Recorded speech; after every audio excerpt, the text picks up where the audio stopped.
자, 오늘은 핸들바 이야기를 좀 해볼까 합니다. 자, 일단 첫 번째 핸들바 요 구경, 요거 지름을 말하는 겁니다.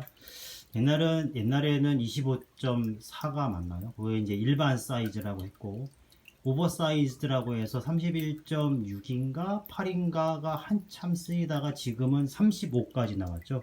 얘가 지금 35mm입니다.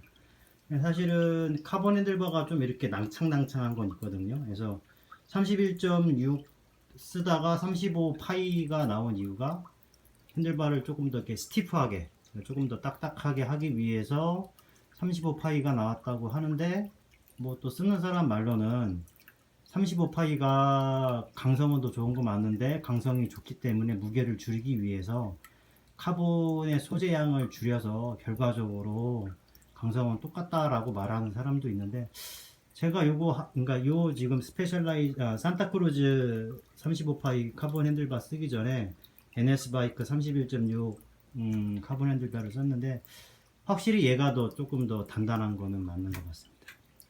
제 개인적인 느낌은. 근데 단단한 거보다 저는 35파이가 뭐가 더 좋냐면, 얘가 두꺼워지면서 스템을 세게 안 줘도 핸들바가 돌아가질 않아요. 그러니까 지금 저 같은 경우는 요거 2 뉴턴 메타밖에 조이지 않았거든요. 그래서 그 전에 31.6짜리는 여기에 이제 스템이 물리는 자리에 그 사포처럼 이렇게 돌기 같은 것들이 사라지면 핸들바를 조금씩 뭐 드랍이나 점프를 좀 뛰고 나면 핸들바 이렇게 돌아갔거든요. 근데 얘는 그런 게 전혀 없습니다. 그래서 저는 35짜리가 강성도 강성이지만 뭐 이렇게 핸들바가 돌아가지 않도록 조금만 조여도 뭐 그런 것도 장점이 있는 것 같습니다. 자, 이제 두 번째는 라이즈 이야기를 하겠습니다. 라이즈라는 거는 핸들바의 요 가운데, 그죠? 가운데에서 요 핸들바까지 올라간 요 높이를 라이즈라고 하거든요. 근데 이것도 제조사마다 조금씩 틀린 게, 가운데 요 중간 중심에서 요 중심까지 라이즈 길이를 재는 그런 핸들바 제조사도 있고요. 아니면 여기에서 여기 끝에 이렇게 재는 또 제조사가 있어서, 뭐 라이즈 길이가 얼마가 딱 표준화되어 있는 것 같지는 않습니다. 근데 지금 얘가 20mm 라이즈거든요. 얘 같은 경우는 제가 재보니까 요거 중심에서 여기 중심까지 요 길이가 지금 20mm인 것 같습니다.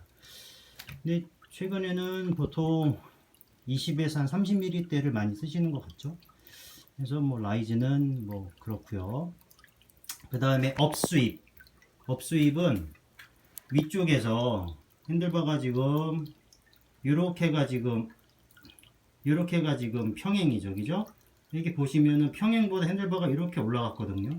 그래서 올라간 요 각도를 업스윕 각도라고 합니다.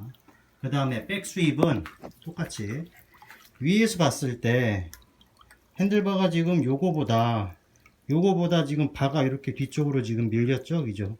그래서 요거 백스윕, 요 각도를 백스윕이라고 하는데, 얘는 산타크루즈 그 홈페이지에서 찾아보니까 업스윕도 8도, 백스윕도 8도입니다.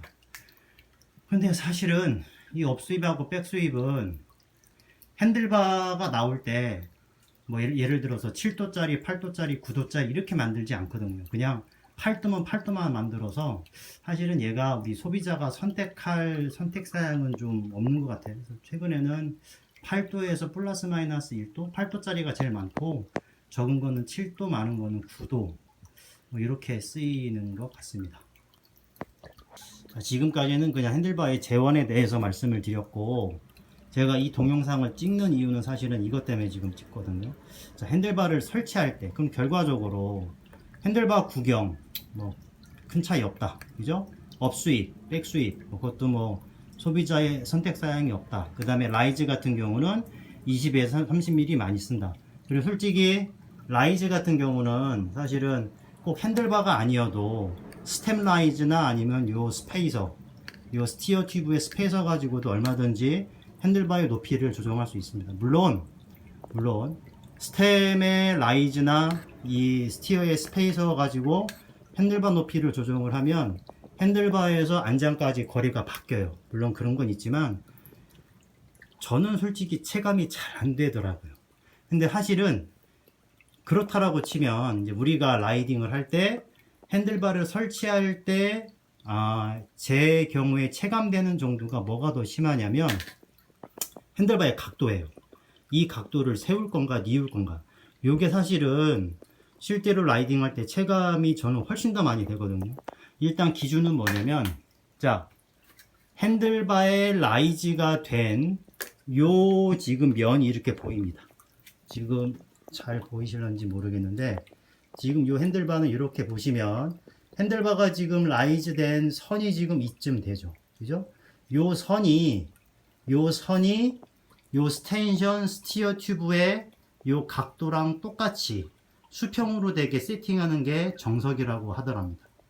그러니까 보통 이제 외국 동영상 보면 요 스티어 튜브의 각도만큼 핸들바에 요 라이즈 되는 면이 이렇게 똑같이 평행이 되도록 세팅을 하라고 되어 있는데, 사실은 저 같은 경우는 요 핸들바가 라이즈 된 요 선이 수직이 되게 세팅했을 때가 사실은 뉴트럴 포지션에서 핸들바를 잡아보면 가장 그 느낌이 좋아요. 그런데 그 외국 동영상에서 어떻게 설명하냐면 뉴트럴 포지션으로 타는 게 아니지 않냐, 어택 포지션으로 타면 중심이 내려간다, 그죠? 중심이 내려가면 상체도 내려간다. 그러면 그 상태에서 내가 핸들바를 눌렀을 때 핸들바를 그 느낌이, 핸들바를 이렇게 힘을 주는 그 느낌이 가장 좋게 하려면 뉴트럴 포지션일 때는 세우는 게 맞는데, 어택 포지션이 되면 상체가 내려가니까 그거에 맞도록 핸들바도 이렇게 뉘우는 게 맞다라고 설명을 하더라고요. 그래서 저도 이제 그 얘기를 듣고 그렇게 세팅을 해보니까 뭐 나름 일리가 있더라고요. 그래서 지금 저 같은 경우는 요 라이즈 된 요 선이 지금 보이시나요? 요 라이즈 된 요 선이 스티어 튜브보다는 살짝 더 쓰게 저는 그렇게 세팅을 합니다. 그러니까 지금 보시면 요게 지금 선인데 요 선은 지금 스티어 튜브보다는 지금 조금 더 서 있죠. 요렇게 세팅을 해서 가고 있습니다. 마지막으로 핸들바 길이입니다. 핸들바 길이는 설명하는 게 다들 비슷해요. 푸시업을 해봐라. 푸시업을 해봐서 자기가 이 양팔 벌리는 거리만큼 핸들바를 뭐 커팅하라고 하는데, 그렇게 해보면 저는 710인가 20밖에 안 나와요. 너무 짧죠. 지금 저는 지금 780을 쓰고 있는데, 근데 EWS의 프로들이 쓰는 거, 그 프로들의 세팅을 하는 그 동영상 많죠, 그죠? 그거를 보면 760대를 가장 많이 쓰더라고요. 그러니까 제가 확실히 이 그립을 짧게 잡아보면 핸들바 길이가 짧아지면 확실히 린아웃이나 아니면 턴할 때 훨씬 더 자전거가 빠릿빠릿하게 잘 움직이거든요. 근데 왜 커팅을 안 하냐면 불안해요, 자전거가.